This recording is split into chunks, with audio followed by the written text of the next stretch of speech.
న్యాయం అన్నారు. సామాజిక న్యాయం అంటే ఆల్రెడీ బీసీ రిజర్వేషన్ ఉంటుంది, ఎస్సీ ఎస్టీ రిజర్వేషన్ ఉంటుంది. ఇంకా సామాజిక న్యాయం ప్రత్యేకించి ఏముంటుంది అంటే రాజ్యాధికారంలో సామాజిక న్యాయం అనేటువంటి అంశం తీసుకుని వచ్చారు. ఆ రోజున్న 294 సీట్లలో 100 సీట్లు బీసీలకు ఇచ్చారు. ఫస్ట్ టైం ఆంధ్రప్రదేశ్ చరిత్రలో. మరి బీసీలు ఆయన నెత్తిన పెట్టుకోలేదే, గెలిపించలేదే. గెలిచింది చివరికి ఆయనకి వేసిన ఓట్లు కాపు సామాజిక వర్గం. అంటే అక్కడ కాపు లోన్ చేసుకున్నారు కానీ బీసీ లోన్ చేసుకోలేదు.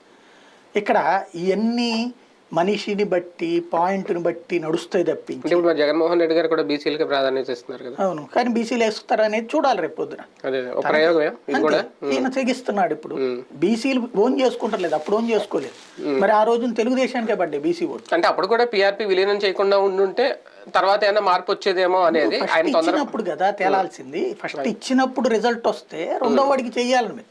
ఇప్పుడు నేను నిదానంగా చూస్తానంటే ఇక ఆ తర్వాత నీకు ఎట్లాగిస్తాడు. ఇప్పుడు ఫర్ ఎగ్జాంపుల్ ఎగ్జామ్ హాల్లోకి వెళ్ళాక అక్కడ పరీక్షలు రాయాలి, కానీ నాకు మంచి సబ్జెక్ట్ ఉంది ఇప్పుడు చూద్దాం అనుకుంటున్నాను, అది మార్కులు ఎట్టేస్తాడు, చూసిన తర్వాత నెక్స్ట్ ట్రిప్ ఎత్తాలి అంటే ఎట్టుంటుంది. ఇప్పుడు చిరంజీవి ఆంధ్రప్రదేశ్ చరిత్రలో ఇప్పుడు వెరీ సింపుల్ లాజిక్ ఏంటంటే, మంత్రులు బోల్డ్ ఇచ్చారు, మా వాళ్ళు చాలా మంది మంత్రులుగా చేశారు, మా వాళ్ళు చాలా మంది డిప్యూటీ సీఎంలుగా చేశారు. ఇప్పుడు మాకు కావాల్సింది రాజ్యాధికారం అని కాపు సామాజిక వర్గం అడుగుతుంది. అంతే కదా, అడిగేవాళ్ళు బయటకు వచ్చి